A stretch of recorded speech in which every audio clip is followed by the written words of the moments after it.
जय हिंद। आज का मेरा वीडियो है कि जो छात्र एवं छात्रा समय को व्यर्थ में जाने के लिए देते हैं, उसके माँ बाप का सपना है कि पढ़ लिख करके हम अपने बच्चों को कुछ अच्छे करके दिखलाएंगे और पढ़ लिख करके हम अपने बच्चों को एक अच्छा करवाएंगे। जो हम लोग दुख परेशानी को झेले हैं, उन दुख परेशानियों को हम अपने बच्चों को झेलने नहीं देंगे। लेकिन वो बच्चे समय को महत्व ना देकर के घूमने फिरने में लग जाते हैं, कभी मोबाइल में व्यस्त रहते हैं तो कभी घूमने फिरने में व्यस्त रहते हैं, पढ़ाई को महत्व देने नहीं पाते हैं। पढ़ने के समय में तरह तरह का बहाना बनाते हैं। पढ़ने के समय में वही यही सोचते हैं कि अभी एग्जाम का तो बहुत टाइम है, जब एग्जाम का जब 2 महीना बचेगा, उन 2 महीने में तैयारी कर लूंगा। जब 1 साल लेते हैं तो 1 साल के दौरान उसको 365 दिन मिलता है, तो वो बच्चा क्या सोचता है कि अभी 365 दिन है एग्जाम का, और उन 365 दिन तो बहुत काफी समय है, चले 1-2 महीना निकलने दीजिए, उसके बाद आराम से बैठ के पढ़ेंगे। 3 महीना उस तरह से निकाल देते हैं। उसके बाद 3 महीने निकालने के बाद वो ये बोलते हैं कि अरे यार अभी तो 9 महीना बाकी है, अभी 9 महीने पढ़ने के लिए तो बहुत समय है, चलिए अभी जो टीचर पढ़ाते हैं क्लास में बढ़िया से पढ़ लेते हैं, उसके बाद जो है ना जब एग्जाम का 3 महीना बचेगा उस समय हम लोग पढ़ेंगे। जब फिर 3 महीना एग्जाम के बचते हैं तो फिर बोलता है 3 महीना 90 दिन है यार, 90 दिन में बहुत कुछ हो जाएगा। तो वो फिर ये सोचते हैं अभी तो 90 दिन बाकी है, अभी 90 दिन काफी है पढ़ने के लिए यार। वो फिर क्या करते हैं, चलिए जब 1 महीना होगा ना तो 1 महीना जो है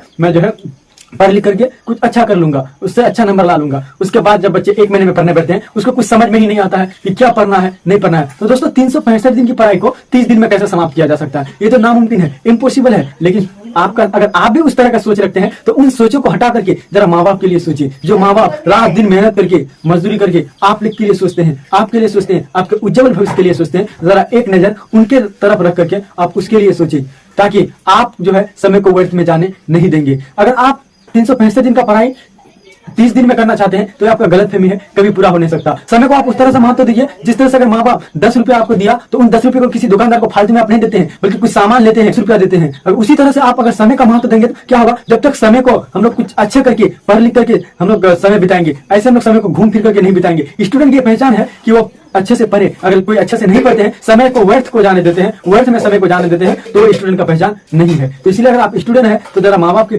ख्यालों पर उतर करके, उसके उम्मीदों पर उतर करके कुछ कर गुजरने के लिए सोचिए। दोस्तों आज का वीडियो